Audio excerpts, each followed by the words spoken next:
If you were to open the bridge, you would find countless wooden pillars embedded beneath it. These pillars are deeply embedded in the riverbed.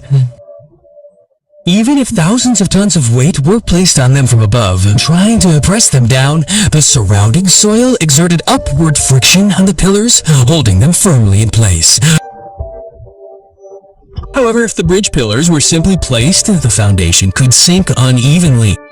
So, wise men devised a creative solution. They embedded some iron pillars, threaded stone strips through them, and fastened the stones together with iron nails. This created a strong and integrated structure. They called this technique stones threaded into iron pillars. To protect the stones from the flow of water, they also surrounded them with huge rocks on both sides. Thus, the entire foundation was complete. Next, the bridge pillars were built.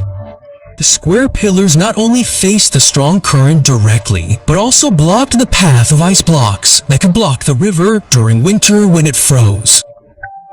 Once again, you, the wisest, created a magnificent design. You shaped the front of the pillars into a water-cutting shape and coated the delicate tips with triangular iron. This protected the tips from impacts with ice and broke large ice chunks into smaller ones. Hence, you named it the dragon-cutting sword. Next, the arches were constructed.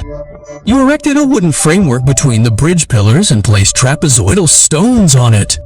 When the framework was removed, the stones were so tightly bound together that the beautiful and sturdy arches stood on their own. Then came the laying of the bridge's surface.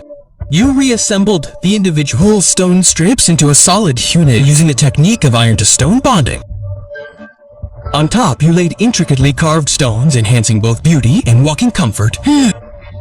Decorative railings were constructed on both sides from bluestone and pillars protecting passers-by from falls. Beautifully carved stone lions were placed on the railing pillars, each with a unique form. Visitors can count the lions, an interesting experience in itself, or simply stop and gaze out into the distance, soaking up the unique sense of Chinese beauty. The bridge eventually came to be completed with a total of 11 arches. From both ends, the arches gradually widened toward the center, creating a raised structure. A multi-arch stone bridge with columns at the back. There you have it, the Lugou Bridge.